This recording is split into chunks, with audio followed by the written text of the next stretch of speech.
Okay,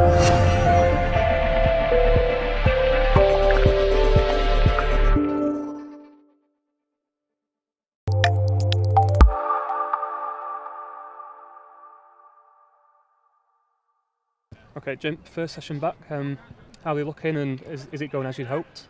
Yeah, no, I was really pleased with them tonight. They all look in good shape. Some of them were filled out a bit up the top. Training's gone really well. Good bunch of lads, and they've worked hard and they've trained well tonight, and I'm really pleased because I enjoyed what I've seen tonight. So it's been a busy summer for you. How would you rate the dealings overall now that you can kind of take stock of the squad a little bit? I have to say I'm really, really pleased. Firstly, our recruitment last year was decent enough that we ended up retaining 2/3 of the squad. So I'm really pleased with what we brought in last year and how they've done for us. I think this year we needed to add a little bit of quality up front, a little bit of balance to the defence and midfield, and I think with the likes of Steve O'Halloran and Sam Walker coming into defence and midfield, they give us great balance, quality and experience. And then up front, I think with Jason, Darren Stevenson, Matty Warburton, we've got 3 excellent footballers who get goals for us. Obviously fans are going to point to a couple of the departures over the summer, but there is a general consensus that the squad overall is an improved squad on what we had last season. You pointed to having strong Conference North players, and that's what you've gone and got. Is your squad complete? I don't think your squad's ever complete. I think the high level departures that people are talking about are obviously Lewis Montrose and Danny Lloyd, and to be fair, Danny Lloyd has got 20 goals a season for Father, and I think he got 20 goals from open play for us last year, and the other goals came from set plays which will be replaced. And I think with Darren Stevenson coming in off the left hand side, I think he'll get us goals. I think we'll have Adam Thomas, who'll feel like a new signing on the right. Jason will get us goals from 9, and then we've got Matthew Warburton, so I'm really pleased. I think our midfield, Lewis was fantastic in the defensive role. Perhaps he did too much work for the team defensively, and what we need is a more balanced midfield. And I think with Harry Winter and Sam Walker, we've got 2 lads who've got a little bit of physicality about them to protect the back four, but also can play and can create and score goals. So I'm pleased with them as well in midfield, to add to, you know, the likes of Jimmy Ball and all the other players that we've got at the moment. They've chipped in with good goals last year. Obviously it's not just about the new players, you've re-engaged a number of players going back to last season and beyond.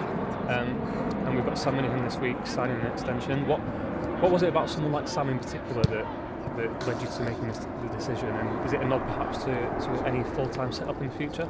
Definitely. I think Sam he's obviously been down the Liverpool University and got himself a qualification to become a teacher. But he's got very heavily involved with the community project, the community foundation team. They're doing fantastic work, and he wanted to get involved in that. And I think not only has he been a good player for us, so I want to reward him for what he's done last year, but if he wants to commit to having a go at a full-time career, then I think he's a perfect signing for us. Not just to have him for 2 years, but also I think as the structures of the club grow and develop, he wants to be a part of that, and I think it was a good decision for both parties really to get him engaged for this year and for next year, because obviously we believe the structures of the club will change over the next 6, 8, 12, 18 months, and Sam wants to be a part of that change. Obviously the fans will know you've always been very, very thorough in your work. You were identifying targets throughout last season. How flexible can you allow yourself to be? I'm thinking particularly of Sam Walker, who you said yourself it was somewhat of a surprise to be able to sign him. So is that something where you do allow yourself that scope to maybe dip in and out of targets? Well, we had a short list of players that we identified to replace Lewis. You know, we've obviously players that have been here previously, like Gary Stockport, Felix Osborne, people like that. You know, that we're interested in. But what Sam Walker brings to us is that balance I've always wanted. When Sam was at Halifax, he was a player I identified that I'd like to have here. He signed for Salford, and obviously with the change from part-time to full-time, we thought we might get him this summer, but he went full-time. And the last thing we expected 2 or 3 weeks after going full-time with Salford is for him to become available. So it's a fantastic opportunity for us, and brilliant just watching him in this one training session. You can tell a footballer, he wants to get on the ball, he wants to take the ball off the back four, and he wants to give it to the front players. So I'm really pleased in what he will bring to the side. But that was a little hole we still had that we hadn't quite filled. So Steve O'Halloran, the number one. We had a short list of players for the left side of defence, and great choice for us in terms of where he's been at the club. He's a great personality, great qualities as both a left of three or left of four. So I'm really pleased with him. And the front three, I think, have all got something to offer us at this level and potentially the next level. Looking ahead then to the start of the pre-season fixtures starting here next Saturday, what are you looking for from the players, and is it a situation for yourself where perhaps you go with a solid 11, or is it a mix and match, or what you go? No, what we'll do is we'll try and put together a semblance of the team. We don't have the biggest squad. We've got 19 players to select from. I think there's generally a pecking order within the club from what they've done last year and the profile of player that we brought in. So some players won't be surprised to be perhaps on the bench. We have to be conscious there's a couple of players coming back from injury, so we know we're going to mix it and match. But from our point of view, I'm not a big runner in pre-season. I think most of the lads are in good shape. They look after themselves in the summer.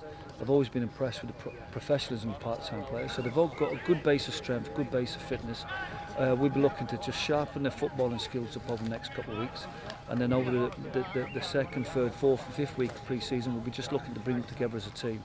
First couple of games will just be allowing to just find out about each other in match situations within a loose team framework. But I think quite quickly you can see some of them have already played together, so there's relationships there already. And come Saturday week, we'll be just looking for them just to just connect with each other, and then we can see where we need a little bit of work and where we don't need work, and we'll just be identifying the areas that we need to strengthen as we go forward into the tougher games. Last check, we were just over 1,000 season tickets sold. It'd be easy for fans to look back on last season with a bit of disappointment, but do you think it's perhaps a sign that it's support for the progress that the team made last season and for the work that you've done over the summer with the squad?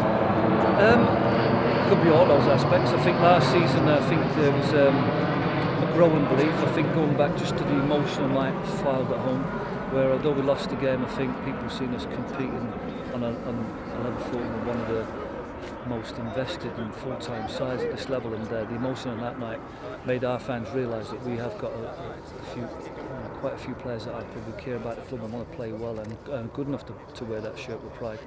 And I think from then we've just sort of developed as a team and grown.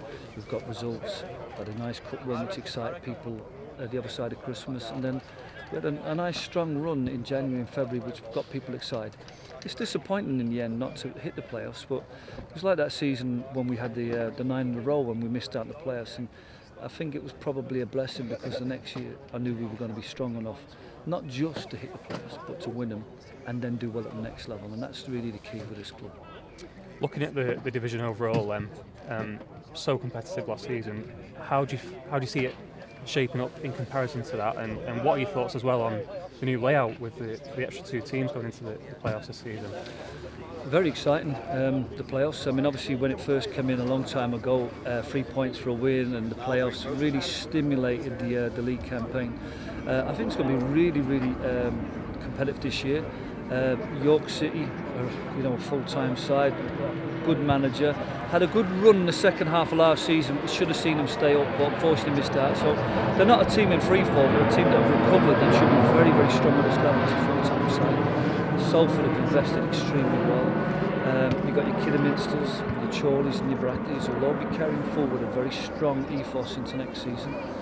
And then your Darlingtons, your Spenny Moors, and it's so competitive. It's going to be a fantastic season ahead for us. From our point of view, we'd like to think we're going to be up there. We made a huge improvement in points of 14 last year. We're looking to try and turn another 10, 12 points around and be right in amongst the mix for the top 3. That'll mean, in simple terms, for us to just turn 6 of those draws into wins, but we've still got to replicate all the other work that we did. So it's a long, hard season, but well equipped, I think. We've got a lot of things in place, not just the squad, the staff, the structures. Lots of principles are already laid down. So just looking forward to just adding stuff as we go forward into next year and have a nice competitive season. And like I said, just go from strength to strength. We're a team that seems to be building, the club that seems to be healthy and growing. So we just want to keep that going throughout 2017-18 season.